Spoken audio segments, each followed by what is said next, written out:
ሲሰሩ የነበሩ ስለነበሩ ኃጢአታቸው ይሰረይ ዘንድ ደግሞ ይጠመቃሉ ማለት ነው። ልክ ቅዱስ ጳውሎስ ሐዋርያት ሥራ ምዕራፍ 12 ላይ ኃጢአት እንዲሰረይ ተጠመቅ እንደተባሉ ማለት ነው። ላሳይ እሱ ሐዋርያት ሥራ ያው ምዕራፍ 22 ምን ይላል? ያው ሐዋርያት ሥራ ምዕራፍ 22 ቁጥር 16 ያው አሁንስ ለምን ትዘገያለህ? ተነሳና ስሙን እየጠራ ተጠመቅ ከኃጢአትም ታጠብ ይላል። አየው። ስለዚህ አዋቂዎቹ በማሰብ በመስራት በመመኘት ኃጢአት የሰሩ ስለሆነ ሲጠመቁ ከሌላ ቤተ እምነት ያሉ ሰዎች ሲጠመቁ ንስሐ ገብተው ስለሚጠመቁ የኃጢአት ስርየትም ያገኛሉ፣ ልጅነትም ያገኛሉ። በቅዱስ ቁርባን ደግሞ የዘላለም ሕይወትን ያትማሉ ማለት ነው።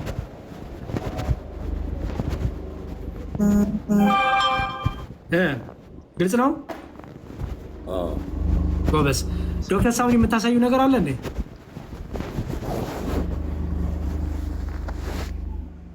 ችግር የለውም። ከአንተ ጋር እንቀጥል። እንዴ በመሀል ደግሞ የእህቶች ድምፅ ይሰማል።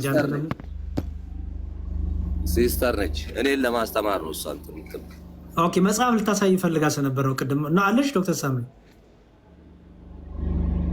ስራ ላይ ናት በዚህ ሰዓት እሷ። ኦኬ ጥሩ። ስለዚህ ስለ ጥምቀት ያለን እንደ ባጭ ኦኬ ገለጠችልህ። ቆይ ትልቁ ላይ ላርጋት።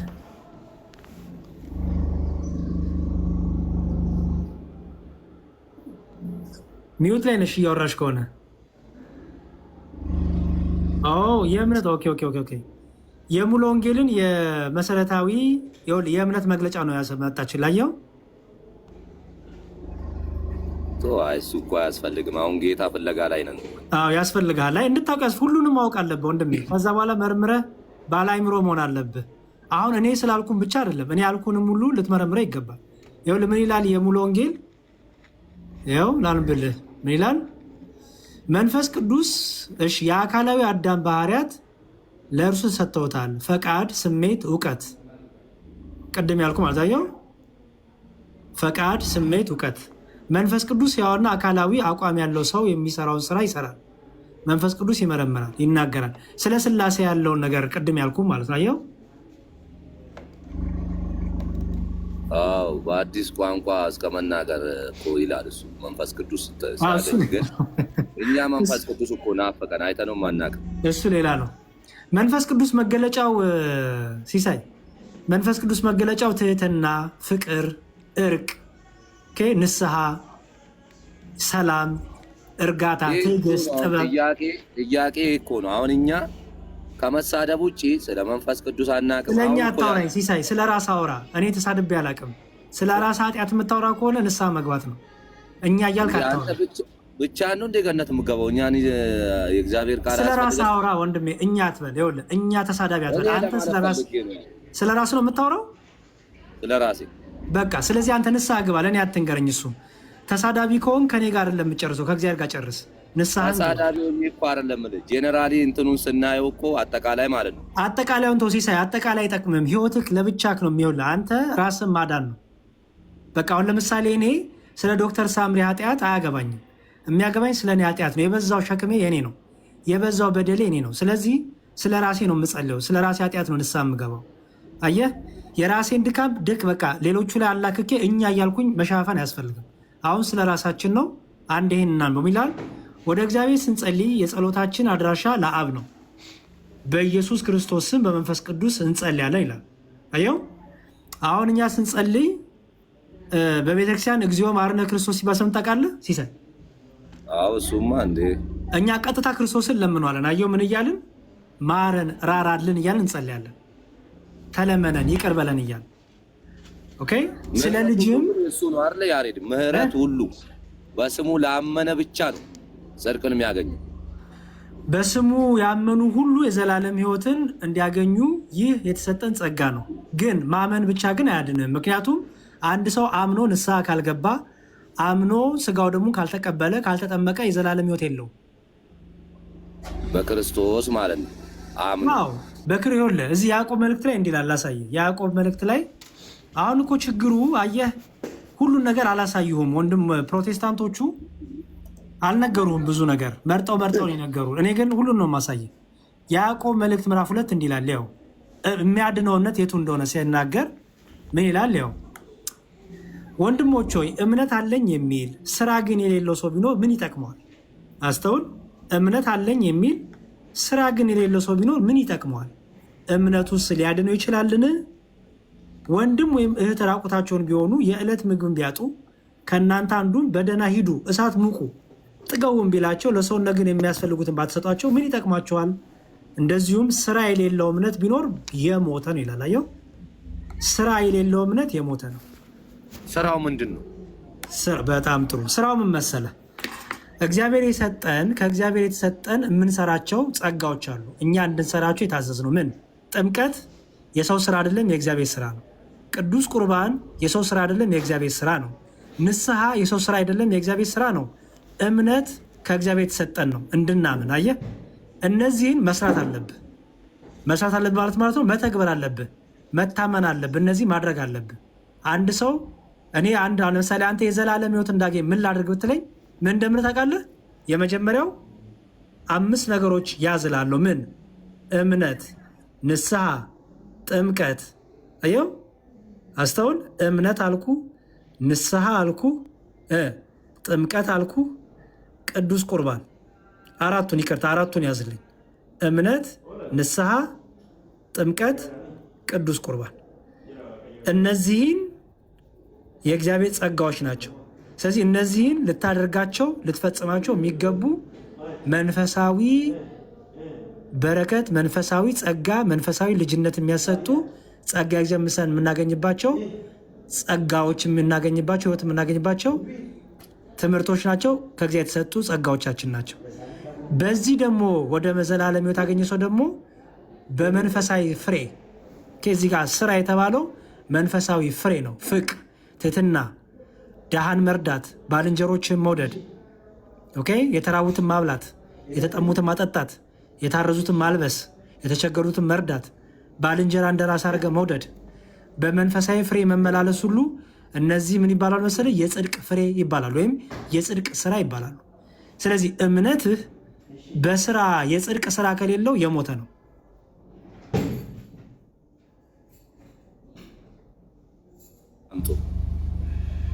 በጣም ጥሩ። ስለዚህ ምን አለ? ቅዱሳን ግን ገነት አንወርስም። በኢየሱስ በማመን ብቻ ነው ገነት የሚገባው።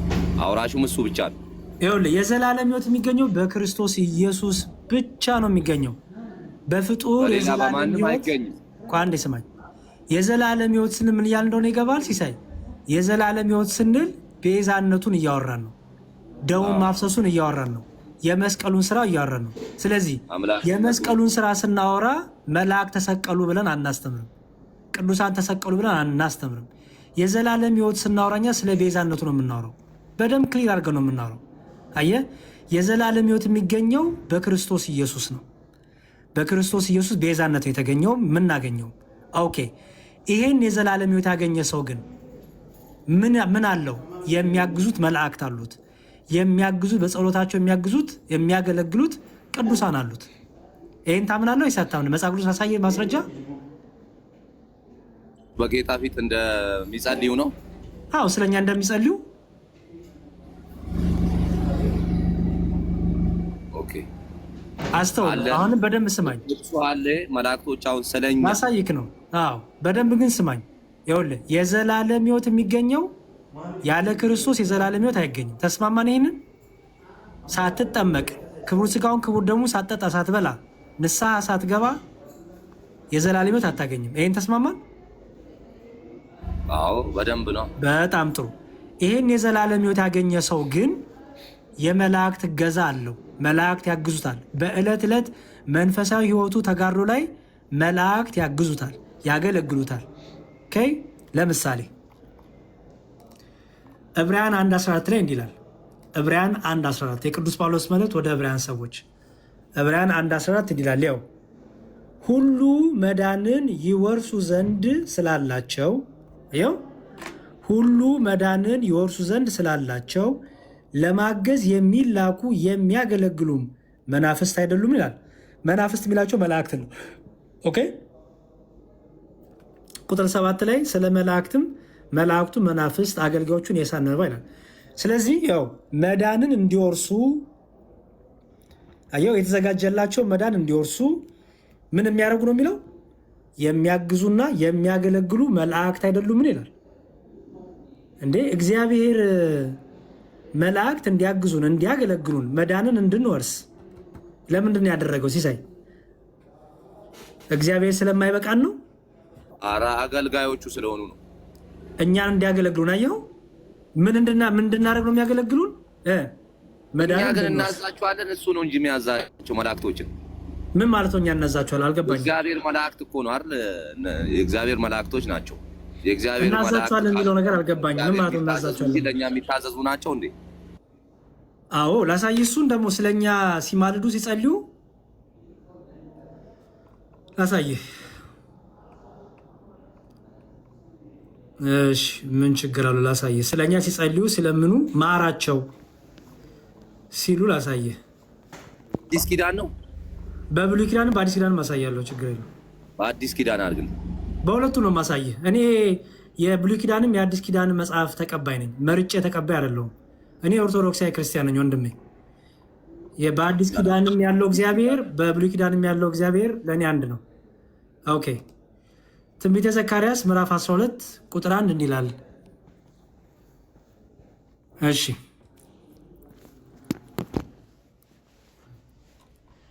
ትንቢተ ዘካርያስ ምዕራፍ 1 ያው ቁጥር 12 ያው እሺ የእግዚአብሔርን መልአክ መልሶ አቤቱ የሰራዊት ጌታ ሆይ እነዚህን 70 ዓመት የተቆጣቸውን ኢየሩሳሌምንና የይሁዳን ከተሞች የማትምራቸው እስከ መቼ ነው አለ። መልአኩ ምን እያደረገ ነው? ሲሳይ ጠየቀ። ምን እየጠየቀ? ፍርድ ነው ምሕረት ነው ብቻ እየጠየቀ። ከኔ ጋር ካልሆንክ እኮ እየደከምኩኝ ነው ወንድሜ። የማታዳምጠኝ ከሆነ ድካም ነው የሚሆነው። እሺ ፍርዱን ነው ፍርድ ነው የጠየቀው። ፍርድ አይደለም የጠየቀው። አቤቱ የሰራዊት ጌታ እነዚህ 70 ዓመት የተቆጣቸውን ኢየሩሳሌምንና ይሁዳን ከተሞች የማትምራቸው እስከ መቼ ነው ነው የሚለው። ምን የጠየቀው? ምሕረት። ስለዚህ ስለማን የጠየቀው? ስለ ራሱ ነው ምሕረት የጠየቀው። መልአኩ በኢየሩሳሌም ከተማ ለነበሩ ሰዎች ማለት ነው የጠየቋል። ምን ስለነበሩ? አቤቱ የሰራዊት ጌታ ሆይ እነዚህ 70 ዓመት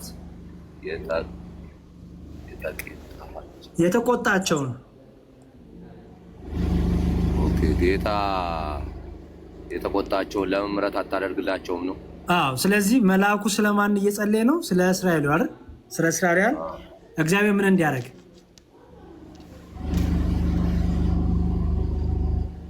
ምሕረት እንዲሰጣቸው ነው። ስለዚህ ለሰው ልጆች ምን እያደረጉ ለእስራኤሎች ወይም ለሰው ልጆች ምን እያደረጉ ነው? ጥፋት አጥፍቶ ነበር ማለት ነው። ምሕረት እየለመኑ ነው። መልአኩ ምሕረት እየለመነ ነው። አዎ ከእግዚአብሔር ከቁጣው እንዲመለስ እንዲራራ መልአኩ ምሕረት እየለመነ ነው። ስለማ ስለ 70 ዓመት ስለተቆጣቸው የኢየሩሳሌም ሕዝቦች እና የይሁዳ ከተሞች አይደል? በጣም ጥሩ። እግዚአብሔርም መልሶ ከኔ ጋር ይናገር የነበረው መልአክ በመልካምና በሚያጽናና ቃል መለሰለት ይላል። አየው።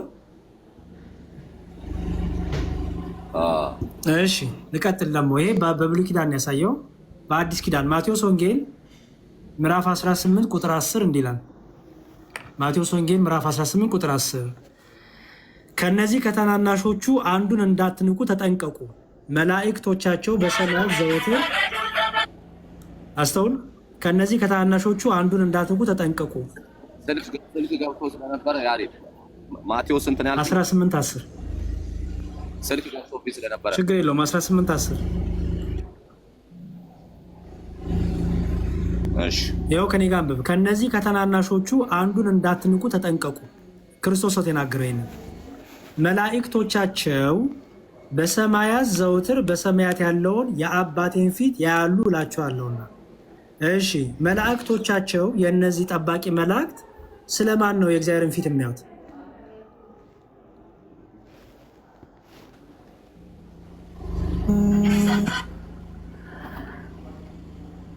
ስለማን ነው?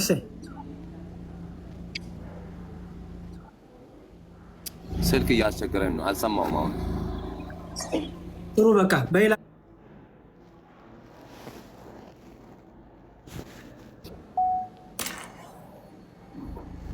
እሺ ቆይ ስልኩ አሁን ዘጋው ስልኩን። በጣም ጥሩ ግን አንድ ነገር ማጠቃለያ መጠይቅ ማለት ነው ያሬድ፣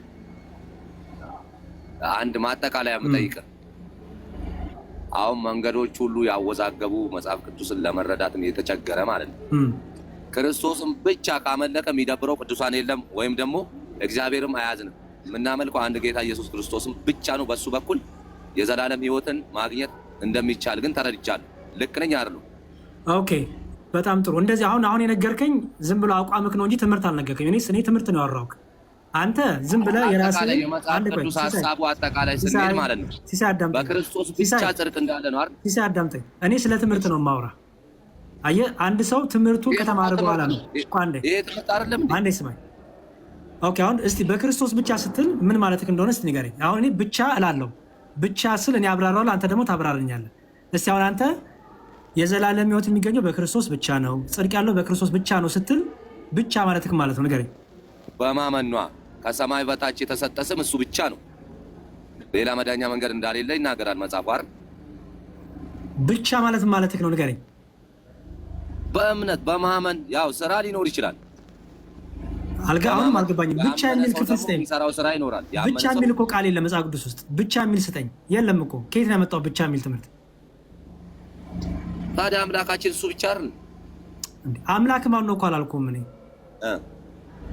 እንዴ አምላክ ማን ነው አላልኩም ወንድሜ። ምን ሆናል? እኔ አሁን ያሬድ በኢየሱስ ክርስቶስ በማመን ሌላ መንገድ ባልሄድ ቅዱሳን ሌላ መንገድ ማለት ነው።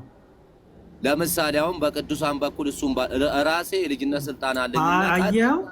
አየው አሁን ይሄ ነው ልዩነቱ። አየው ሲሳይ፣ አሁን ሲጀመር ስለ ዘላለም ሕይወት ስናወራ ስለ መስቀሉ ስራ እያወራን ለምንድን ነው ቅዱሳን የምከታቸው? ማን ክተት አለ እንዴ? አሁን እኮ ችግሩ ጴንጤ ስለሆን ካንተ እኛ የማንነውን ነገር ትላላችሁ ብለህ እኮ ነው የምታወራው። ይሄ እኮ በጣም ውሸት ነው። እኛ የዘላለም ሕይወት በቅዱሳኑ በክርስቶስ ተጨማሪ በቅዱሳኑ ያለ ማንም የለም አንልም። ክርስቶስ ቤዛነቱን እሱ ብቻ ነው ቤዛ፣ እሱ ብቻ ነው አዳኝ። እርሱን ሰው ካላመነ የእርሱን ቤዛነት ካልተቀበለ ካልተጠመቀ ስጋው ደግሞ ካልበላ ካልጠጣ የዘላለም ሕይወት የለውም። ከዛ በኋላ ያለው የቅዱሳኑ ምልጃ እገዛ ነው። አንዳችን ለአንዳችን አንዱ ስለ አንዱ የሚጸልየው ጸሎት ነው፣ እገዛ ነው ብለን ነው የምናስተምረው። እንድንጸና እንድንበረታ መንፈሳዊ ፍሬ እንድናፈራ ዕለት ዕለት ባለው መንፈሳዊ ውጊያ ላይ አንዱ ስለሌላው ይጸልያል፣ እገዛ ነው። አሁን እኮ ችግሩ እንዳልኩ ነው። እኛ የማንለውን ትላላችሁ እያላችሁ የምታሹት ነገር ነው ችግር ውስጥ የከተተ ያለው አለ። እንደ ቅዱሳኑ ወደ እግዚአብሔር ከእግዚአብሔር ጋር ማውራት አልችልም። እኔ እንደ ቅዱሳኑ እያወራክ ነው አሁን። እኔ እንጃ እኔ አንተ ነው የምታውቀው ህይወትን። እያወራክ ነው አሁን። የለም መብቱ አለኝ የለኝም። ቅድዮልህ እኔም ቅዱስ ነኝ እናንተም ቅዱሳን ሁሉ ተብሎ ሰጥቶናል። አንተ በመንፈሳዊ ከበረታ ይኸውልህ ስማኝ፣ ቅዱስ ጳውሎስ እኔ ክርስቶስ እንደመሰስኩ እናንተን የምሰሉ ብሏል አይደል? በቃ ስለዚህ ጳውሎስን መስለሃል አንተ። ቀጣይ ስራ ይጠበቅብኝ ይሆናል ግን መሆን ይችላል። በቃ በርታ፣ ስጋና ደሙን ከተቀበልኩ በርታ። ይኸውልህ ወንድሜ ጳውሎስን ለመሆን የጳውሎስን ፈለግ መከተል አለብህ። ጳውሎስ ይጾም ነበር፣ ይጸልይ ነበር፣ ይጋደል ነበር፣ መንፈሳዊ ፍሬ ያፈራ ነበረ፣ ትሁት ነበር።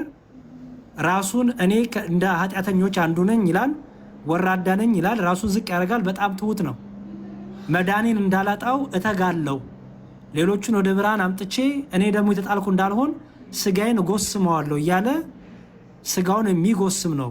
በጾም በጸሎት የሚተጋ ነው። በመንፈሳዊ ፍሬ የተገለጠ ነው። በፍቅር በትትና የተገለጠ ነው። ኦኬ ሶ የእሱን ህይወት ተከተል። የእሱን ህይወት ከተከተልክ ለአንተ የቅዱሳኑ ህይወት በህይወትህ ይታያል ማለት ነው። አየህ፣ ያ ደግሞ የቅዱሳኑ ህይወት ደግሞ መጾም፣ መጸለይ፣ ስጋን መጎሰም፣ መንፈሳዊ ፍሬ ማፍራት፣ መጋደል። ይህን የምታገኘው ደግሞ በኦርቶዶክሳዊ ቤት ውስጥ ነው እንጂ በፕሮቴስታንት አታገኘው። ይህን ግልጹ እነግርሃለሁ።